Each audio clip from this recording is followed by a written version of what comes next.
মোস্তাফিজ তো গ্রেট বলার আমাদের বাংলাদেশের জন্য, এবং ওর অ্যাচিভমেন্ট আমার কাছে মনে হয় কেউ ভুলতে পারবে না, কারণ বাংলাদেশের জন্য অনেক ম্যাচ জিতিয়েছে। আর এরকম একটা প্লেয়ার থাকলে টিমের জন্য অনেক হেল্প হয়, এবং যে কোনো ক্রাইসিস মোমেন্টে হলেই মুস্তাফিজকে আমরা চিন্তা করতে পারি, কারণ ও এত ম্যাচ জিতিয়েছে বাংলাদেশকে, এবং ওই টাফ সিচুয়েশনে এটা আমার কাছে মনে হয় যে আমি নিজে ওর সাথে একসাথে প্রায় 10 ইয়ার্স খেলেছি ইন্টারন্যাশনাল। সো আমি ওর কাছ থেকে দেখেছি, সো ওকে দেখলে অবশ্যই আমার অনেক কনফিডেন্ট মনে হয় বোলিং এ, বিশেষ করে ক্রাইসিস মোমেন্টে। এটা তো আমাদের দেশের ক্রিকেটের জন্য একটা ব্লেসিং আমি মনে করি, এবং অ্যাজ এ ক্যাপ্টেন হিসাবে আমার কাছেও।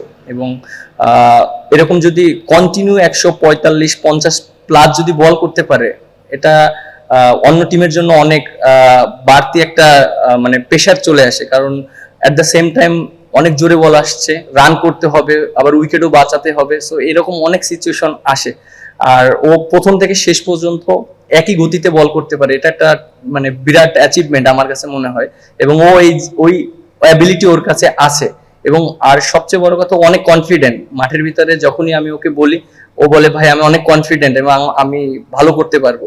এই জিনিসটা একটা ক্যাপ্টেনকে অনেক স্বস্তি দেয়। না, আমি আমার প্রত্যাশা অনুযায়ী করতে পারিনি ওভারঅল।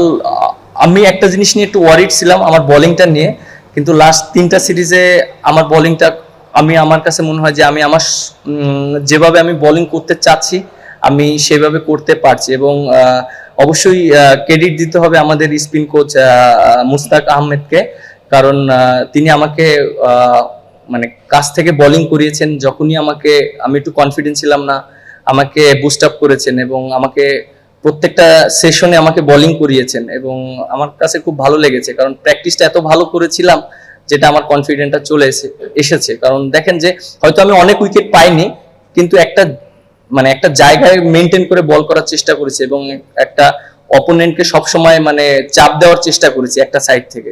সো আমি অনেক হ্যাপি আমার বোলিং নিয়ে।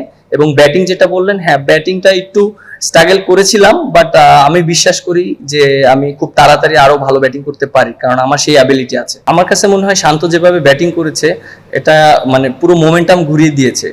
ও আর লিটন দাস যেভাবে ব্যাটিং করেছে, কারণ 31 ফর 3 উইকেটস মানে ইটস ডিফিকাল্ট অ্যান্ড এই কন্ডিশনে, কারণ ওরা খুব ভালো জায়গায় বল করেছে।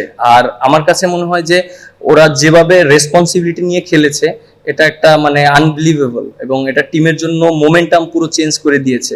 এবং প্রত্যেকটা প্লেয়ার আমাদের টিমের ভিতরে যখন ছিল, সবাই অনেক কনফিডেন্ট ছিল যে আমরা যত রানই হোক না কেন আমরা ম্যাচটা জিততে পারবো।